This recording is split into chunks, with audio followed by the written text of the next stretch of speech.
はい、こんにちは、梅野です。本日はチューリップを取りに来ております。はい、まずはここから取っていきましょう。ここのチューリップが、だいたい全部咲いてくれて綺麗なので、ここの花壇で取っていきます。このチューリップの高さを、生かして取りたいので、まず縦構図を使って取っていきます。で、この動画じゃちょっと見えないんですけど、このチューリップのこの間から狙うと途中にちょっとこの背の低いチューリップがありますので、そこにピントを合わせて取っていきます。で、この手前のチューリップとか奥のチューリップはぼかすことで、その撮りたいチューリップだけに視線がいくような写真にしていこうと思います。はい、カメラを設定していきます。撮りたいチューリップの花びらにしっかりとピントを合わせたいので、縁は4に設定しました。この場合シャッタースピード1000分の1秒出てますので、ISO感度は100で OK です。露出はプラマイゼロのマルチパターン速攻を使って撮っていきましょう。はい、撮れた写真がこんな感じになります。縦構図を使いまして、ピントの合っているチューリップを3分割の右上の交差点に配置して撮ってみました。で、画面のちょうど半分、下半分ぐらいがチューリップの緑で埋まりまして、上半分がチューリップの綺麗な色に分けてみました。縁4にしたことで、撮りたいチューリップにはしっかりとピントがありまして、その他のチューリップはボケさせて撮ることができたと思います。で、他がボケてくれてますので、撮りたかったチューリップに視線がいくのと、他のボケのおかげでほんわかした雰囲気になると思います。それでは次撮っていきましょう。はい、次は望遠レンズを使って撮っていきます。広角レンズで撮ってしまうと、このチューリップの緑が入るのと花壇の間の道がありますので、ちょっとスカスカに見えてしまいます。なので望遠レンズの圧縮効果を使ってお花畑を密な感じで撮っていきます。で、上から望遠レンズ使ってもそんなに圧縮されませんので、ちょっとローアングルから構えて手前のチューリップから撮っていくことで圧縮して密な写真を撮ることができます。で、ピントを合わせていくのは一番手前とで、次のちょっとピンクのやつと、奥に赤いチューリップがありますけれども、赤いチューリップのちょっとだけ背の高いやつにピントを合わせて望遠レンズで狙っていきたいと思います。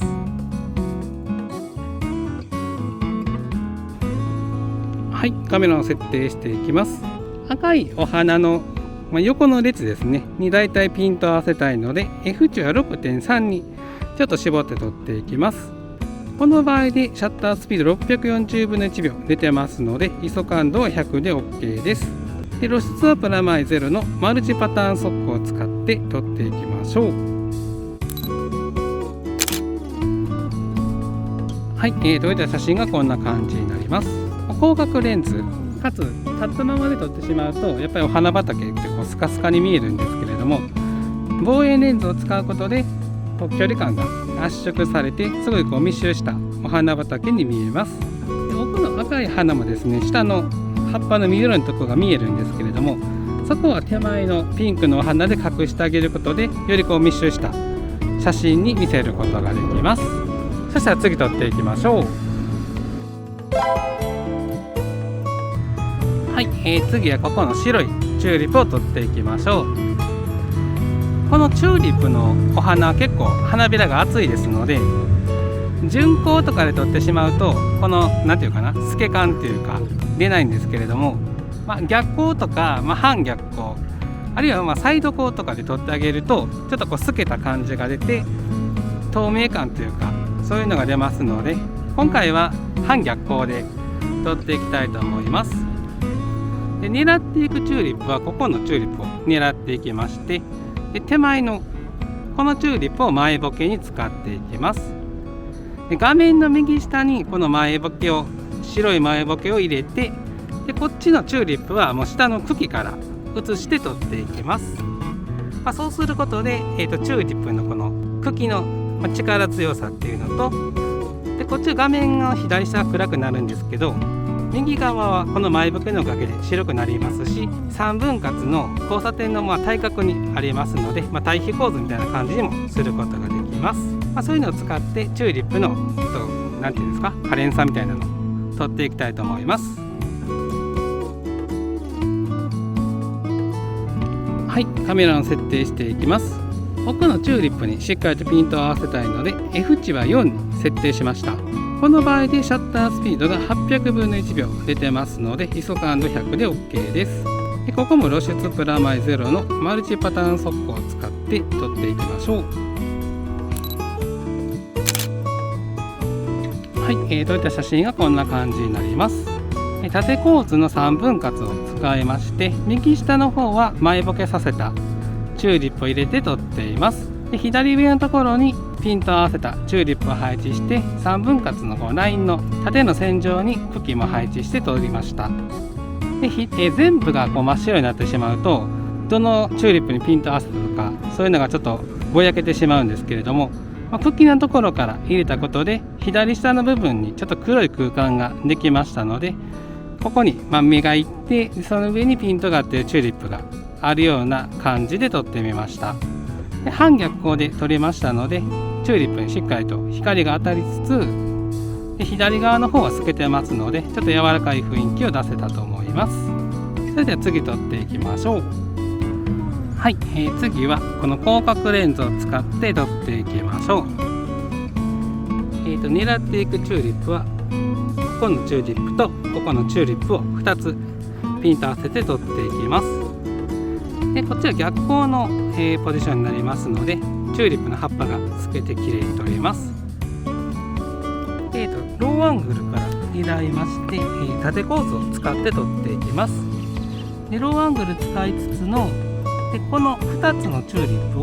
をシンメトリーな配置にして、で左上の方に太陽が入るような構図で撮ってみたいと思います。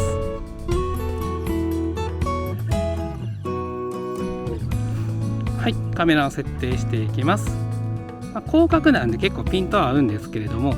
F 値4までちょっと絞りまして、左右のお花両方にピントが合うように設定しました。で本当は太陽の光をキュピンとさせたいので F 値10とかに上げて撮りたいんですけれども、そうなると前後のピントが合ってしまって、ちょっと何を撮りたいのかわからない写真になってくるので、ここはもう F 値4にして手前の方にピントを合わせて、後ろの方は目立たないようにする設定にしてみました。でこの場合で、シャッタースピード800分の1秒出てますので ISO 感度100で OK です。で露出はプラマイゼロのマルチパターン速攻を使って撮っていきましょう。はい、撮れた写真がこんな感じになります。ローアングルから狙いまして、縦構図のシンメトリーな配置で撮ってみました。で広角なんで結構前後にピントは合いやすいんですけれども、F 値4ぐらいにしたことで手前のチューリップ2つにはピントがあって、後ろのチューリップはちょっとボケるような感じで撮ってみました。で逆光で、撮りましたので、チューリップの花びらが光で透けて、柔らかい感じと、ローアングルから撮ったことで、茎のこの高さと太さが出ましたので、太陽も入って力強い感じが表現できたと思います。はい、次はちょっとこの離れたところから狙っていきましょう。菜の花の向こう側に、チューリップの咲いているところがありまして、で手前のそこにもチューリップが咲いているところがあります。手前のチューリップは前ボケに使えまして、でこっちの菜の花も前ボケで色の要素として使っていきます。で菜の花の間から見えるチューリップがありますので、そこにピントを合わせて撮っていきます。